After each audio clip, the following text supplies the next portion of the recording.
主席，本人謹此發言，支持阿明德議員嘅議案同埋陳振英議員嘅修正案。15規劃明確提出咧，要為香港構建一個高增值嘅供應鏈嘅服務中心。呢個唔係一個口號，係國家對香港戰略價值嘅清晰肯定，亦都對香港未來發展方向嘅明確指引。我認為香港應當抓緊呢個歷史性嘅機遇，喺以下兩個核心方向上邊咧有所作為，有所突破。大宗商品嘅交易咧可以打破西方定價壟斷嘅戰略突破口。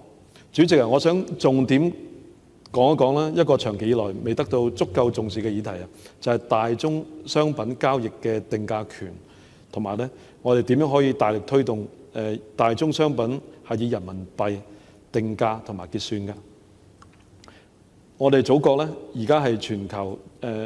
好多個重要商品嘅重大買家，特別係能源啦、礦產、黃金、糧食同埋其他自然嘅資源。祖國每年從全球進口嘅石油、銅、鐵、礦石、大豆等嘅大宗商品咧嘅數量嘅龐大係絕對可以影響到全球嘅市場價格嘅。不過咧，令人遺憾咧就係，雖然我哋係最大嘅消費者啦，但係長期咧都唔係一個最大嘅、最有力嘅定價者。香港呢方面可以發揮好多嘅功效，因為我哋對金融方面嘅認識啊、能力啊、同埋人員啊呢方面都係聚集喺呢度。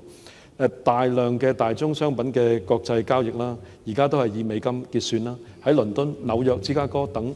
西方嘅交易所咧完成定價同埋結算嘅。呢個意味着咧，每一次有呢啲大筆嘅大宗商品交易咧，都需要面對匯率嘅風險啦、結算嘅風險啦，同埋西方制裁體制下可能出現嘅交易中斷嘅風險㗎。喺世界另一邊嘅一啲戰爭、戰禍同埋金融嘅制裁下咧，呢個俾我哋有一個警示啦，敲起咗個警鐘啦。一旦我哋國家如果喺被排除或者香港被排除喺美元為中心嘅國際結算系統以外咧，後果就當然係不堪設想啦。所以咧喺大宗商品交易裏邊咧，我哋爭取更大嘅定價議價能力。香港同埋國家嘅資源戰略方面咧，我哋要更加自主去處理呢個核心問題。我哋香港可以發揮好多嘅功用。我認為咧，香港具備成為大宗商品重要交易場所嘅獨特條件。當然受制於香港嘅土地資源啦，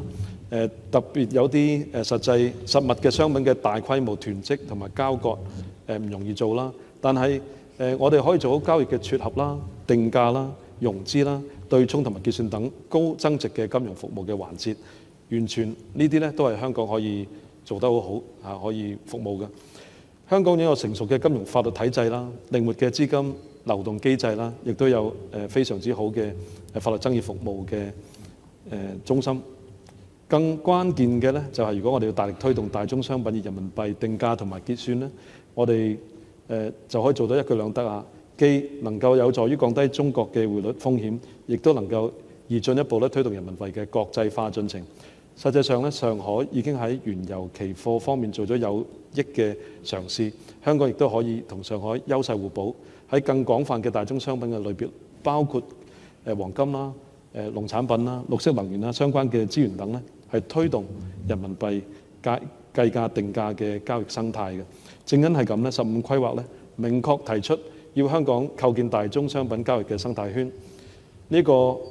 目標嘅實現咧，唔單止係香港自身嘅金融深化，亦都係咧直接服務到國家嘅戰略大局嘅。所以我呼喚特區政府咧，同埋相關嘅監管部門咧，盡快制定具體嘅落實路線圖啦，從市場嘅制定